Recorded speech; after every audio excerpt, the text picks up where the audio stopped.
मागच्या एक आठवड्यापासून नवी मुंबई शहरामध्ये जे कोविड बाधित रुग्ण आहेत त्यांच्यासाठी बेड अवेलेबिलिटीबाबत काही तक्रारी येत आहेत की आवश्यकतेप्रमाणे वेळेमध्ये बेड मिळू शकत नाही आणि बऱ्याच वेळा हेल्पलाईन नंबरला किंवा हॉस्पिटलला फोन केल्यानंतर सुद्धा बेड इमिडिएट उपलब्ध नाही झाल्यामुळं रुग्णांना फार मोठा मनस्ताप सहन करावा लागतो, बेड उपलब्ध होण्यामध्ये डिले होतो आणि ह्या संपूर्ण प्रकरणाची पार्श्वभूमी काय आहे हे आपल्याला समजून घेणं गरजेचं आहे.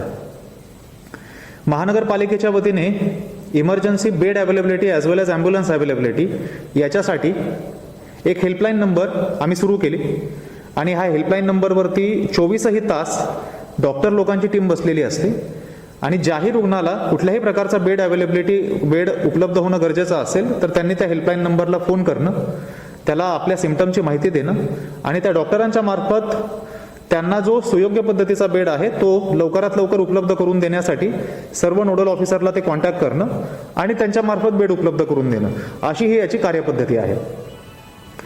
परंतु एकंदर हा सगळा मागच्या आठवडाभरातला फ्लो आपण बघितला आणि त्याच्यामध्ये जी काही ट्रिमंडस इन्फ्लक्स आपल्याला दिसतोय की आयसीयू बेडची रिक्वायरमेंट वाढलेली आहे, ही पाहता आज रोजी अशी परिस्थिती काही प्रमाणामध्ये निर्माण झाल्याचं दिसतंय की आयसीयू बेडची अवेलेबिलिटी होण्यासाठी विलंब होतोय आणि ओव्हरऑल एक खाटांची उपलब्धता किती आहे नवी मुंबई शहरामध्ये असा प्रश्न उपस्थित होतो.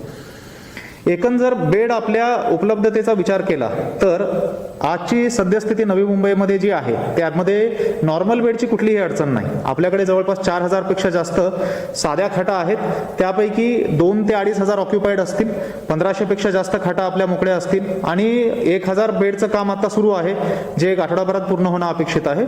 पुढच्या 1000 खाटांचं नियोजन आपण आतापासूनच करत आहोत. So normal bed should not be a problem at all. Oxygen बेडच्या बाबतीत सुद्धा फक्त कॉर्पोरेशनचा जर विचार केला तर जवळपास आपल्याकडे 2300 आपले ऑक्सिजनचे बेड आहेत आणि ह्या 2300 बेडवरती जे रुग्ण आहेत त्यांची संख्या 800 पेक्षा जास्त नाही. म्हणजे फक्त कॉर्पोरेशनचा जरी विचार केला आपण तरी 1500 बेड आपले फक्त कॉर्पोरेशनच्या ताब्यातले ऑक्सिजनचे अवेलेबल आहेत. सो आज रोजी नवी मुंबई शहरामध्ये एखाद्या रुग्णाला ऑक्सिजन बेडची अवेलेबिलिटी उपलब्धता हवी असेल तर त्याला बेड उपलब्ध होणार नाही अशी परिस्थिती थोडीही नाही, कारण आपल्याकडे सिडको एक्झिबिशनमध्ये 1200 बेड आहेत, त्या 1200ही बेडला ऑक्सिजन आहे. तिथे आज रोजी DCSC प्रोटोकॉलवरती म्हणजे ऑक्सिजनचा जो प्रोटोकॉल असतो त्याच्यावरती 600 रुग्ण आहेत. त्याचबरोबर आपल्याकडे राधास्वामीमध्ये साधारणतः 300 ते 350 ऑक्सिजनचे बेड आहेत. एक्सपोर्ट हाऊसमध्ये 550 बेड आहेत जिथं आपण अजूनही ऑक्सिजनचे रुग्ण घ्यायला सुरू केलेलं नाही, कारण रुग्णांची ऑक्सिजनची तेवढी संख्या अजून वाढलेली नाही शहरामध्ये. प्रायव्हेट हॉस्पिटलमध्ये एखाद्या रुग्णाचा इन्सिस्टन्स असेल की आम्हाला ऑक्सिजनचा बेड प्रायव्हेटमध्येच पाहिजे तर काही प्रमाणामध्ये अडचणी निर्माण होऊ शकतात, कारण प्रायव्हेटची ऑक्सिजनची ऑक्युपन्सी ऑलमोस्ट 100%वर आलेली आहे. परंतु जर त्यांनी सिडको एक्झिबिशन किंवा आपल्या फॅसिलिटीमध्ये जायचा चॉईस उपलब्ध केला तर त्याला कुठलीही अडचण येणार नाही, याची आम्ही दक्षता घेतोय. मात्र कळीचा मुद्दा आहे आयसीयू बेड आणि व्हेंटिलेटरची अवेलेबिलिटी. शहरामध्ये आज रोजी 500 पेक्षा जास्त साधारणतः 505 आयसीयू बेड उपलब्ध आहेत आणि फार मोठ्या प्रमाणावरती आयसीयू बेडचा जर विचार केला तर डिमांड फार मोठ्या प्रमाणावरती येताना आपल्याला दिसते. याची अनेक कारणं आहेत. मागच्या आठवडाभरामध्ये आयसीयू बेडची रिक्वायरमेंट आपल्या हेल्पलाईन नंबरला जी येते म्हणजे साधारणतः हेल्पलाईन नंबरवरती दररोज 200 पेक्षा जास्त कॉल येतात. याच्यामध्ये विविध प्रकारच्या त्यांच्या डिमांड असतात आणि त्याच्यामध्ये आयसीयूची फार मोठ्या प्रमाणावरती मागणी होताना आपल्याला दिसते.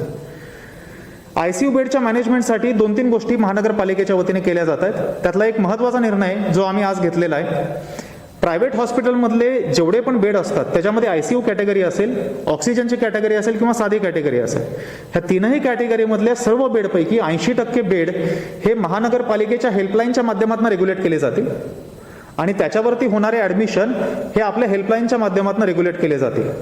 आणि सर्व हॉस्पिटलना कळवण्यात आलेलं आहे की त्यांच्या 80% खाटांवरती जे रुग्ण ॲडमिट होतात त्यामध्ये हेल्पलाईनवरची जी वेटिंग लिस्ट आहे त्यांना सगळ्यात पहिलं प्राधान्य दिलं गरजेचं आहे आणि जर हेल्पलाईनच्या वेटिंग लिस्टवरती एखादा रुग्ण नसेल तरच त्यांनी परस्पर त्या ठिकाणी ॲडमिशन करावं.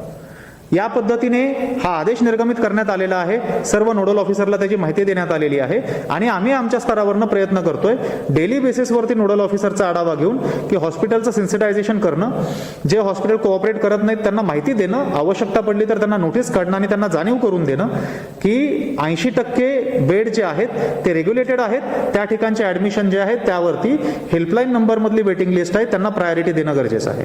त्याच्या बाहेर त्यांना जाता येणार नाही. 20%चा जो कोटा आहे दॅट इज अनरेग्युलेटेड आणि त्याच्या बाबतीमध्ये हॉस्पिटल आपल्या डिस्क्रिशनवरती ॲडमिशन करू शकतं. सो आज 500 जे आपल्याकडे आयसीयू बेड आहेत त्यापैकी साधारणतः 300 प्रायव्हेट हॉस्पिटलचे बेड आहेत. जर हा आदेश जो निर्गमित करण्यात आलेला आहे याची एन्फोर्समेंट जास्तीत जास्त इफेक्टिव्ह करण्याचा आमचा प्रयत्न राहील आणि त्यातून प्रायव्हेट बेडमध्ये सुद्धा आपल्या हेल्पलाईनवरती जे लोक फोन करतात आणि ज्यांना आयसीयू बेडची इमर्जन्सीमध्ये अवेलेबिलिटी हवी असते त्यांचे ॲडमिशन होतील याची आम्ही दक्षता घेऊ. पण आयसीयू बेडचा अवेलेबिलिटीचा विषय इथेच संपत नाही. तसं पाहायला गेलं 500 बेड आपल्याकडे आज आहेत, परंतु अजून त्याचा इक्विलिब्रियम सेट झालेला नाही. इक्विलिब्रियम म्हणजे ॲडमिशन इक्वल टू डिस्चार्जेस, हे गणित अजून बसलेलं नाही. बिकॉज इव्हन टुडे जेवढे आपले डिस्चार्जेस 500 मध्ये होतात त्याच्यापेक्षा कितीतरी जास्त ॲडमिशनच्या रिक्वेस्ट आपल्याकडे येत राहतात आणि त्याच्यामुळे काही प्रमाणामध्ये आयसीयू बेडची अवेलेबिलिटी कमी असल्याचं आपल्याला आज दिसतंय. त्याच्यावर पुढचं सोल्युशन आहे आपल्याला आयसीयू बेडची अवेलेबिलिटी वाढत जाणं गरजेचं आहे. त्या दृष्टिकोनातून सुद्धा नियोजन महानगरपालिकेने केलेलं आहे. MGM कामोठे सोबत आपण 100 बेडचं नवीन एक ॲग्रीमेंट करतोय, ज्या माध्यमातनं उद्या म्हणजे साधारणतः 15 तारखेला त्यांनी 20 बेड आपल्याला नवीन अवेलेबल करून देतील आणि त्याच्यानंतर 2 दिवसामध्ये म्हणजे 17 तारखेपर्यंत अजून 70 बेड अवेलेबल करून देतील. म्हणजे येत्या साधारणतः रविवारपर्यंत MGMचे 100 बेड आपल्याला मिळू शकतील आयसीयूचे फक्त. आणि इफ नेसेसरी आपण त्याचा एक्सटेन्शन अजून 100 बेडचं करू शकतो. आत्ताची पोझिशन पाहता डेफिनेटली आपल्याला त्याची आवश्यकता आहे. सो रविवारपर्यंत आम्ही त्यांचे 100 बेड ताब्यामध्ये घेऊ आयसीयूचे आणि त्याच्यावरती आपल्या पेशंटचे ॲडमिशन सुरू होतील आणि पुढच्या 100 बेडची तयारी करण्यासाठी हॉस्पिटलला सांगितलं जाईल आणि त्याचं पण ॲग्रीमेंट हॉस्पिटलसोबत केलं जाईल. त्याचबरोबर सिडको एक्झिबिशन सेंटरमध्ये आपण 75 आयसीयू बेड तयार केलेले आहेत. ते आउटसोर्स करण्यासाठी सुद्धा आपली जी प्रक्रिया आहे ती सुरू आहे. ती एजन्सी लवकरच येत्या 3 ते 4 दिवसात अपॉइंट केली जाईल आणि तिथून पुढे 3 ते 4 दिवस प्रत्यक्षामध्ये काम सुरू करायला पुढच्या बुधवारपर्यंत किंवा जास्तीत जास्त गुरुवारपर्यंत ते 75 बेड पण सुरू होऊ शकतील अशी साधारणतः परिस्थिती आहे. सो 175 बेड पहिल्या टप्प्यामध्ये आणि ॲडिशनल 100 अशा पद्धतीने आयसीयू बेडची उपलब्धता वाढल्यानंतर अपेक्षा आहे की हा जो इक्विलिब्रियम म्हणतो आपण डिस्चार्जेस इक्वल टू ॲडमिशन हा सेट व्हायला थोडेफार चान्सेस राहतील आणि इमिडिएट आपल्याला आयसीयू ॲज वेल ॲज व्हेंटिलेटर आणि बाय द वे व्हेंटिलेटर बेडची अवेलेबिलिटी आणि ICU both go in sync with each other. प्रत्येक 100 आयसीयू बेडच्या मागे आपण 40 व्हेंटिलेटर वाढवतो. त्यामुळे ज्या आपण नवीन आपण आयसीयूचे बेड वाढवतोय त्याच्यामध्ये व्हेंटिलेटेड बेडची पण संख्या वाढेलच, ह्याच्याबद्दल काही दुमत नाही. मात्र जी उपलब्धता आयसीयू बेडची आहे त्याच्यामध्ये आज रोजी आपल्याला दिसतंय की फार स्ट्रेन झालेला आहे आणि त्याच्यामध्ये ज्या लोकांच्या रिक्वेस्ट येतात काही लोकांना त्यामध्ये इमिडिएट आयसीयू बेडचा बेड मिळायला अडचणी निर्माण होत आहेत. याचं one of the reasons ICU बेडचं डिमांड प्रचंड प्रमाणात वाढते आणि त्याचं कारण काय ही पण बाब फार महत्त्वाची ठरते.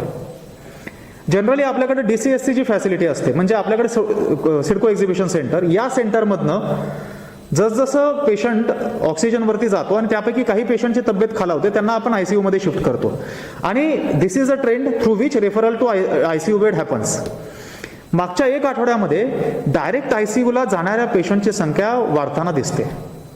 म्हणजे काही लोक जे होम आयसोलेट झालेले आहेत त्यांची तब्येत घरी असताना खालावते आणि त्यांना बेडची अवेलेबिलिटी निर्माण होते ती डायरेक्ट आयसीयूची निर्माण होते आणि त्याच्यामुळं अपार्ट फ्रॉम म्हणजे सिडको एक्झिबिशन सेंटरमधनं दररोज 10 ते 15 पेशंट आपले आयसीयू DY पाटीलला जात असतील आणि इतर पेशंट आपण प्रायव्हेट हॉस्पिटलला पण ट्रान्सफर करतो.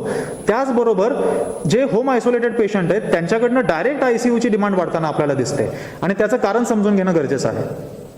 होम आयसोलेशनचा प्रोटोकॉल ठरलेला आहे की कुणाला होम आयसोलेशन अलाउ केलं जाऊ शकतं. त्याच्यामध्ये सिनियर सिटीजन असेल आणि हेवी कोमॉर्बिडिटी असेल आणि सिम्पटम जर असतील मॉडरेट टू सिव्हिअर सिम्पटम असतील त्या व्यक्तीला होम आयसोलेशन ॲडवाईज केलं जात नाही.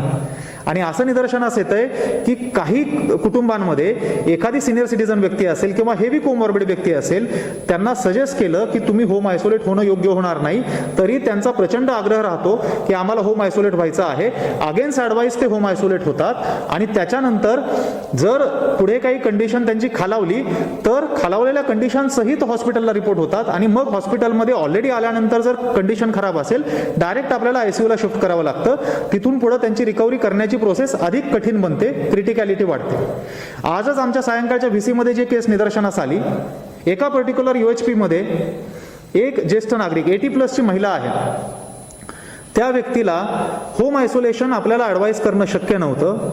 डिस्पाईट सो मेनी एफर्ट त्या कुटुंबाने इन्सिस्ट केलं की त्यांना होम आयसोलेशन करायचं आहे. परवा दिवशी त्यांनी होम आयसोलेशन केलं आणि आज ती केस हॉस्पिटलमध्ये रिपोर्ट झाली विथ ऑलमोस्ट 80 SpO2 सॅच्युरेशन. आता एवढ्या सिनियर एजला जर सॅच्युरेशन एवढं ड्रॉप झालेलं असेल तर it becomes very critical case in ICU. आणि त्यांना जे जर त्यावेळी इन्स्टिट्यूशन आयसोलेशनमध्ये आले असते तर योग्य वेळी ऑक्सिजन लावून पुढे ICU पर्यंत जाण्याची वेळ सुद्धा आपल्याला टाळता आली असते. हा प्रोटोकॉल जो आपण ठरवला जातो, see we are trying to do everything we can. I understand की this is a very serious situation, crisis problem आहे आणि आम्ही आमच्या स्तरावरती not just helpline, by the way हेल्पलाईनला आपण 200 कॉलपेक्षा जास्त कॉल दररोज ॲड्रेस करतो. त्याच्या व्यतिरिक्त एव्हरी ऑफिसर इन्क्लुडिंग मायसेल्फ आम्ही 24ही तास to the best of our capacity प्रत्येक प्रॉब्लेम सॉल्व्ह करण्याचा प्रयत्न करतोय.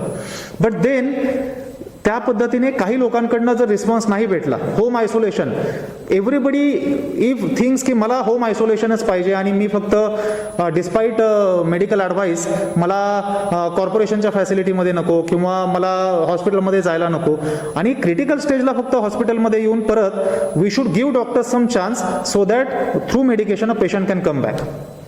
माझी सर्व नागरिकांना विनंती आहे की महानगरपालिकेच्या वतीने आपण संपूर्ण प्रयत्न करतोय, इन्स्टिट्यूशनल आयसोलेशन जास्तीत जास्त व्हावं आणि त्याच्या फॅसिलिटी पण आपण वाढवतोय. त्याचवेळी जर एखादी व्यक्ती पॉझिटिव्ह आल्यानंतर आपल्याला प्रोटोकॉलनुसार इन्स्टिट्यूशनल आयसोलेशन ॲडवाईस केलेलं असेल तर कृपया इन्स्टिट्यूशनल आयसोलेशनचा पर्याय स्वीकारावा. जर प्रायव्हेट हॉस्पिटलमध्ये जर आपल्याला आयसोलेशन फॅसिलिटी उपलब्ध होत नसेल तर महानगरपालिकेच्या फॅसिलिटीमध्ये अत्यंत चांगल्या सुविधा पुरवल्या जातात.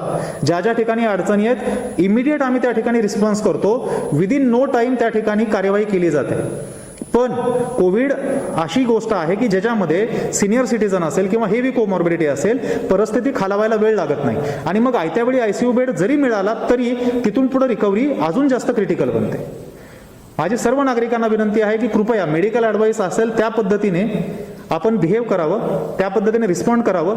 मेडिकल यंत्रणा आहे ती पण प्रचंड स्ट्रेस खाली आहे, त्यांच्या पण अडचणी अजून वाढणार नाहीत आणि सर्वांनी जर कोऑपरेशन केलं आणि त्याचबरोबर आम्ही आमच्या पूर्ण क्षमतेने ICU बेडची कॅपॅसिटी तर वाढवतच आहोत, त्याचबरोबर हा 80% रेग्युलेशन जे आहे त्याची एन्फोर्समेंट सुद्धा पूर्ण क्षमतेने करू आणि एक इक्विलिब्रियम एकदा सेट झाला की ICU बेडच्या अवेलेबिलिटीची पण आपल्याला कुठली अडचण येणार नाही, हे पूर्णतः पाहण्यासाठी आम्ही सतर्कपणे कार्यवाही करत आहोत आणि आपल्या सहकार्याने लवकरात लवकर ह्या क्रायसिसच्या आपण बाहेर पडू.